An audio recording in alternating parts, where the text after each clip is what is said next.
Attack on Titan में जो दीवारें हैं, वॉल मरिया, वॉल रोज और वॉल सीना, ये सिर्फ सुरक्षा के लिए नहीं बनी थी। ये दीवारें डर, कंट्रोल और सिस्टम की असली तस्वीर दिखाती हैं। ऊंची दीवारें लोगों को एक झूठा भरोसा देती हैं कि वे सुरक्षित हैं, जबकि असली खतरा अंदर मौजूद सिस्टम से है।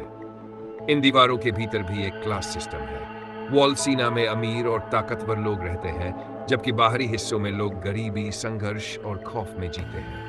यह समाज में ऊंच नीच और सत्ता के खेल का प्रतीक है, जहां सच्चाई से दूर रहना ही आराम माना जाता है। अब बात करते हैं टाइटन्स की। दिखने में टाइटन्स राक्षस जैसे लगते हैं, लेकिन वे असल में इंसान ही होते हैं। ऐसे इंसान जिन्हें किसी ने हथियार बना दिया। यह युद्ध की एक बहुत गहरी सच्चाई है, जहां इंसान खुद को भूलकर विनाश की मशीन बन जाता है। टाइटन्स का पागलपन, उनका गुस्सा और उनकी भूख एक ऐसे समाज का प्रतीक है जहां नफरत और बदला इंसान को बर्बादी की तरफ ले जाते हैं। फाउंडिंग टाइटन, जो सबसे ताकतवर है, वो भी सीमित है, विचारधारा और इतिहास की जंजीरों में जकड़ा हुआ। इससे पता चलता है कि ताकत अपने आप में कुछ नहीं, जब तक सोच सही दिशा में न हो। एरन येगर का किरदार शायद सबसे जटिल है। एक मासूम लड़का जो अपने परिवार की मौत के बाद बदले की आग में जलने लगा। धीरे धीरे वो एक रिवॉल्यूशनरी बना, फिर ऐसा इंसान जिसने हजारों की जान ले ली। उसकी ये यात्रा एक आईना है। ट्रॉमा, धोखा और अंधविश्वास किस तरह इंसान को बदल सकते हैं। उसकी एक लाइन थी, अगर तुम जीतते हो तो जीते रहोगे, अगर हारते हो तो मर जाओगे, अगर लड़ोगे नहीं तो जीत नहीं पाओगे। शुरू में ये लाइन उम्मीद देती है, लेकिन आगे चलकर यही सोच उसे इतना एक्सट्रीम बना देती है कि वो फ्रीडम के लिए दुनिया खत्म करना सही मान लेता है।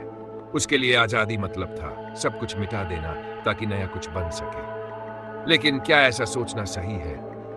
एओटी इस सवाल का जवाब नहीं देता। वो हमें सोचने पर मजबूर करता है। माली और एल्डिया का संघर्ष सिर्फ दो देशों का युद्ध नहीं है, ये इतिहास की राजनीति है। कैसे एक साइड की कहानी को सच मान लिया जाता है और दूसरी को राक्षस बना दिया जाता है। कैसे बच्चों को बचपन से नफरत सिखाई जाती है। कैसे झूठे प्रोपेगेंडा लोगों को सोचने से रोक देते हैं। यह सब कुछ अटैक ऑन टाइटन में गहराई से दिखाया गया है, बिना सीधे कहे। और फिर आते हैं वो कैरेक्टर्स जो सिर्फ लोग नहीं, एक सोच का प्रतिनिधित्व करते हैं। आर्मिन, शांति और सोच का प्रतीक। मिकासा, प्यार और वफादारी का। लिवी, इंसानी ताकत और दृढ़ता का। हर एक कैरेक्टर एक आइडिया बनकर सामने आता है, और यही एओटी को बाकी एनीमे से अलग बनाता है। अटैक ऑन टाइटन हमें सिर्फ कहानी नहीं सुनाता, वो हमें आईना दिखाता है, पूछता है, क्या हम भी कभी टाइटन जैसे नहीं बन जाते? क्या हमारी दीवारें भी हमें सच्चाई से दूर कर देती हैं? क्या हमारे फैसले भी कभी कभी इंसानियत से दूर चले जाते हैं? यही सवाल एओटी को इतना पावरफुल बनाते हैं।